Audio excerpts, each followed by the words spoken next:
Hello everyone. स्वागत है आप सभी का लोकवाणी पाठशाला में। मैथ के अंदर एक नया चैप्टर शुरू हो चुका है, एवरेज यानी औसत। कल मैंने आप लोगों को पहली क्लास प्रोवाइड कराई और एक नए कॉन्सेप्ट के साथ हमने कुछ क्वेश्चन को किया। आई होप कि आपको कॉन्सेप्ट अच्छा लगा होगा। क्वेश्चन आपकी बुक से हुए होंगे। कहीं पर कोई डाउट अगर क्रिएट हुआ है तो वो आप मुझे कमेंट बॉक्स में लिख के बता सकते हैं। इससे पहले लगभग 10 चैप्टर मैं मैथ के अंदर आपको कंप्लीट करा चुका हूं। अगर अभी तक आपने उन क्लासेस को नहीं देखा है तो क्लासेस को अच्छे से देख लें, कॉन्सेप्ट को समझ लें, साथ ही अपनी बुक से भी क्वेश्चंस को करते चलें। कहीं पर किसी भी क्वेश्चन में कोई डाउट आ रहा है तो वो आप मुझे कमेंट बॉक्स में लिख के बता सकते हैं, या फिर मेरा व्हाट्सएप नंबर है 9997172170। आप मुझे व्हाट्सएप के थ्रू भी क्वेश्चन भेजकर उनका सॉल्यूशन पा सकते हैं। तो आज की क्लास में भी हम 5 क्वेश्चन करेंगे, उसी नए कॉन्सेप्ट के साथ करेंगे जो मैंने आपको कल बताया था। तो भाई एक बेसिक तरीका होता है एवरेज के क्वेश्चन को करने का, लेकिन वहां पर टाइम हमें ज़्यादा लग जाता है। तो जो मैं आपको ये नया कॉन्सेप्ट सिखा रहा हूँ, इसकी आप अच्छे से प्रैक्टिस करें तो आप देखेंगे कि पेपर में आपका टाइम बचेगा एवरेज के क्वेश्चन को करने के लिए।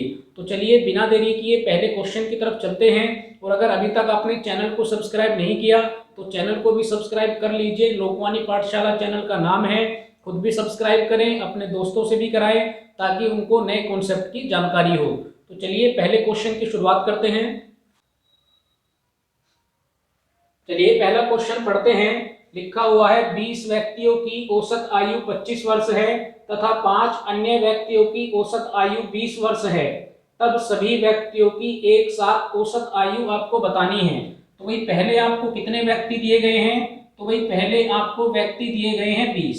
तो आप व्यक्तियों की संख्या को लिखें। एक बार 20 दिए गए हैं और अगली बार कितने दिए गए हैं? 5 दिए गए हैं। फिर आपको औसत दिया गया है और औसत जो पहले 20 व्यक्तियों का है वो कितना है? तो भाई वो आपको 25 दिया गया। और जो बाद के 5 व्यक्ति हैं उनका औसत आपको कितना दिया गया? 20। तो जैसा मैंने बताया कि नए कॉन्सेप्ट से हमें क्वेश्चन को करना है। अब आपसे पूछा क्या गया है? भाई आपसे कहा गया है कि इन सभी का औसत आप बता दो कि ये जो कुल व्यक्ति हो गए 25, इन सभी का औसत कितना होगा, ये आपसे पूछा गया है। तो भाई क्वेश्चन को हम कैसे करेंगे? नए कॉन्सेप्ट के साथ करेंगे। आपको सिंपली क्या कर लेना है, ये जो आपके पास 25 लिखा है, भाई मैं इसको क्या लिख सकता हूं? तो मैं इसको लिख सकता हूं 20 + 5, यानी इधर वाली वैल्यू से कंपैरिजन करेंगे तो इधर 20 लिखा है तो मैं इसको क्या लिख सकता हूं? 20 + 5 लिख सकता हूं। इसका मतलब इन 20 व्यक्तियों का औसत भी 20 है और इन 5 व्यक्तियों का औसत भी कितना है? 20 है। तो भाई 20 तो ये आ गया। अब एक्स्ट्रा कितना बचा? तो ये 5 एक्स्ट्रा बचा, यानी 20 व्यक्तियों का ये 5 वर्ष की आयु का औसत एक्स्ट्रा बच रहा है।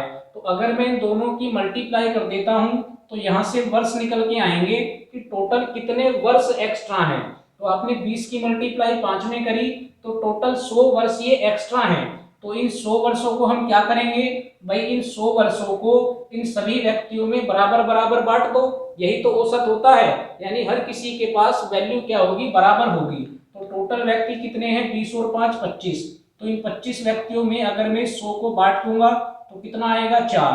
तो भाई आपका जो नया औसत निकल के आया वो कितना आ गया? वो आ गया 24। आई होप कि क्वेश्चन आपको समझ में आया हो।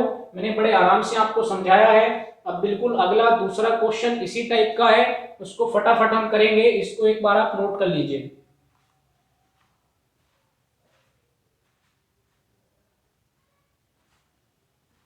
चलिए भाई दूसरा क्वेश्चन देखते हैं। लिखा हुआ है 10 छात्रों का औसत प्राप्तांक 45 है तथा 15 अन्य छात्रों का औसत प्राप्तांक 40 है। तब सभी छात्रों का एक साथ औसत प्राप्तांक आपको बताना है, कितना है? भाई बिल्कुल सेम क्वेश्चन है। पहले आपको कितने छात्र दिए गए हैं? 10, और प्राप्तांक उनका कितना है? तो 45 है। फिर आपको कितने छात्र दिए गए? 15, और उनका प्राप्तांक कितना है? तो उनका प्राप्तांक 40 है। भाई मैंने आपको सिंपली क्या बताया? भाई इधर 40 है तो 45 को मैं क्या लिख सकता हूं? भाई 45 को मैं लिख सकता हूं 40 + 5। तो इसका मतलब इन 10 व्यक्तियों का औसत भी क्या हो गया? 40, और इन 15 का भी क्या हो गया? 40। तो एक तो 40 औसत हमने यहां से निकाल लिया। अब ये एक्स्ट्रा कितना बच रहा है? तो 5 एक्स्ट्रा बच रहा है, यानी इतने अंक, इतने औसत अंक क्या है? एक्स्ट्रा हैं। तो अगर आप 10 की 5 में मल्टीप्लाई करेंगे तो आपके पास टोटल अंक निकल के आ जाएंगे, यानी टोटल 50 अंक क्या है, एक्स्ट्रा हैं। तो इनको आप क्या करिए भाई, जितने टोटल छात्र हैं इन सब में आप इनको बांट दीजिए। तो 15 और 10 25 छात्रों के अंदर आप इनको बांटेंगे तो एक एक छात्र को कितने मिल जाएंगे, 2-2 अंक मिल जाएंगे। तो नया औसत कितना हो जाएगा, तो भाई नया औसत हो जाएगा 42। आई होप कि दोनों क्वेश्चन आपको अच्छे से समझ में आए हैं। चलिए तीसरा क्वेश्चन देखते हैं। चलिए तीसरा क्वेश्चन पढ़ते हैं। लिखा हुआ है 10 संख्याओं का औसत 30 है। दो संख्या 15 और 23 के स्थान पर गलती से 51 और 32 लिख दिया गया, तो सही औसत आपको बताना है क्या होगा। भाई 10 संख्याओं का औसत जो आपको दिया गया है वो कितना दिया गया है, वो 30 दिया गया है। अब दो संख्याओं को गलती से गलत लिख दिया गया। क्या क्या लिख दिया गया भाई, वास्तव में संख्या थी 15 और 23 और उनको क्या लिख दिया गया, उनको 51 और 32 लिख दिया गया। तो पहले तो आप उन संख्याओं का टोटल करेंगे जो संख्या वास्तव में लिखी जानी थी, तो इनका टोटल कितना है भाई 38। फिर आप उन संख्याओं का टोटल करेंगे जो आपने लिख दी हैं, तो इनका टोटल कितना आ रहा है 83। अगर आप अंतर निकालेंगे तो अंतर कितने का आ रहा है 45 का। तो इस पूरी बात का क्या मतलब है कि आपको जो संख्याएं लिखनी थी उनका टोटल कितना होना चाहिए था, 38 होना चाहिए था, लेकिन आपने उनको कितना बढ़ा दिया, तो आपने उनको बढ़ाकर 83 कर दिया। भैया आप ऐसे मान लीजिए कि किसी स्टूडेंट को 38 नंबर देने थे लेकिन आपने गलती से उनको 83 नंबर दे दिए, तो भाई उस स्टूडेंट के जो एक्स्ट्रा नंबर उसके पास गए हैं वो आपको कम करने पड़ेंगे। तो आपका औसत कितना है 30, तो भाई 30 में इन नंबरों को कम करना पड़ेगा। तो नंबर कितने हैं 45 हैं, लेकिन हमसे औसत पूछा गया है।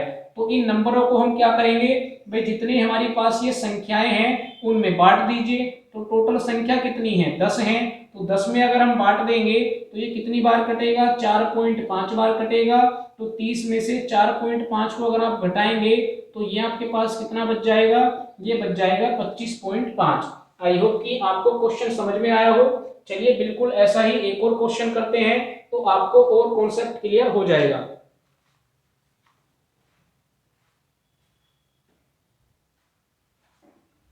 चलिए भाई फोर्थ क्वेश्चन देखते हैं। लिखा हुआ है 40 संख्याओं का औसत 72 है। इनमें से 3 संख्या 64, 62 और 84 को गलती से 68, 65 और 73 लिख दिया गया, तो सही औसत क्या होगा।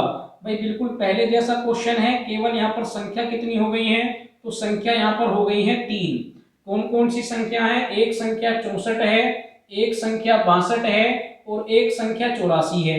तो सबसे पहले तो आप इनका टोटल कर लीजिए कि वास्तव में कितना था, 4 और 2 6 और 4 कितने हो जाएंगे 10, 7 और 6 13 और 8 क्या हो जाएगा 21। यानी आपको कितना जोड़ना था, आपको 210 जोड़ना था। लेकिन आपने क्या किया, आपने पहली संख्या को 68 लिख दिया, दूसरी संख्या को 65 लिख दिया और तीसरी संख्या को 73 लिख दिया। तो भाई अगर आप इनको जोड़ेंगे तो ये कितना हो जाएगा 206। तो इस बार आपने क्या किया भाई, फिर से आप वही एग्जांपल ले लीजिए कि आपको किसी स्टूडेंट को 210 नंबर देने थे लेकिन आपने उसको 206 नंबर दिए, तो उसको कितने नंबर कम मिले, तो भाई उसको 4 नंबर कम मिले। तो ये नंबर हमें उसे देने पड़ेंगे वापस। तो यही आपका कॉन्सेप्ट है। पहले आपका औसत कितना है 72, अब ये जो 4 नंबर हैं ये आपको देने हैं लेकिन ये औसत है। तो औसत में ये जितने भी आपकी संख्या होगी या जितने भी आपके विद्यार्थी होंगे उनमें आपस में ये बट जाएगा, क्योंकि आपसे क्या पूछा गया है, औसत पूछा गया है। तो अगर आप 40 से 4 को डिवाइड करेंगे तो ये कितना आएगा 0.1 आएगा। तो आपका आंसर क्या हो जाएगा, आंसर हो जाएगा 72.1। आई होप कि दोनों क्वेश्चन आपको अच्छे से समझ में आए हैं। चलिए लास्ट क्वेश्चन की तरफ चलते हैं।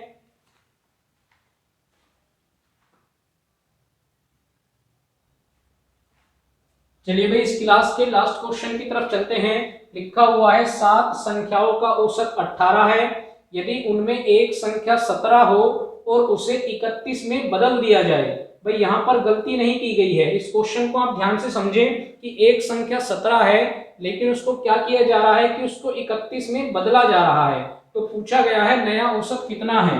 तो भाई 7 जो संख्या है उनका औसत आपको क्या दिया गया, उनका औसत आपको 18 दिया गया और आपसे ये कहा जा रहा है कि एक संख्या जो 17 है उसको बदलकर हम क्या लिखना चाहते हैं, उसको बदलकर हम 31 लिखना चाहते हैं। तो भाई कितना इंक्रीमेंट हो रहा है, तो 17 से 31 करने के लिए संख्या को कितना बढ़ाना पड़ रहा है, 14 बढ़ाना पड़ रहा है।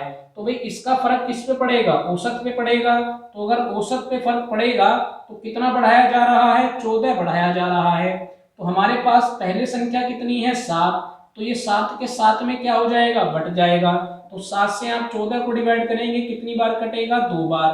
तो नया औसत कितना आ जाएगा, तो नया औसत आ जाएगा 20। आई होप कि आपको ये क्वेश्चन भी समझ आया हो। यहाँ पर 17 को गलती से 31 नहीं लिखा गया, यहाँ पर कहा गया है कि 17 को 31 में बदलना है।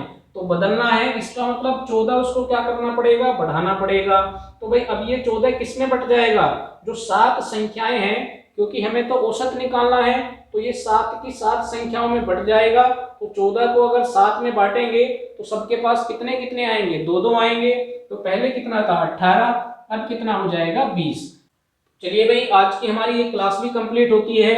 आई होप कि पांचों क्वेश्चन आपको अच्छे से समझ में आए हैं और आपको अपनी बुक में ऐसे काफी क्वेश्चन मिल जाएंगे जो इन कॉन्सेप्ट पर बेस हैं, जो मैंने आपको 2 क्लास के अंदर कराए हैं। तो बढ़िया से आप इनकी प्रैक्टिस करते रहिए। बार बार मैं आप लोगों से कहता हूं कि कहीं भी कोई डाउट अगर आपको आ रहा है तो वो आप मुझे कमेंट बॉक्स में लिख के बता सकते हैं। नया कॉन्सेप्ट है, समझने में आपको थोड़ा टाइम लगेगा, लेकिन जब आपकी समझ में आ जाएगा तो आपकी इतनी स्पीड बन जाएगी कि आप एग्जाम के अंदर ज्यादा से ज्यादा 4 से 5 सेकंड के अंदर इस टाइप के क्वेश्चन को सोल्व कर लेंगे। तो बढ़िया से पढ़ते रहिए, मेहनत करते रहिए और जुड़े रहिए हमारे साथ भी। लोकवाणी पाठशाला चैनल का नाम है, अगर अभी तक सब्सक्राइब नहीं किया है तो सब्सक्राइब कर लीजिए ताकि हर आगे आने वाली क्लास आप लोगों तक पहुंचती रहे। तो अगली क्लास में वापस आप लोगों से मुलाकात होगी। Thank you.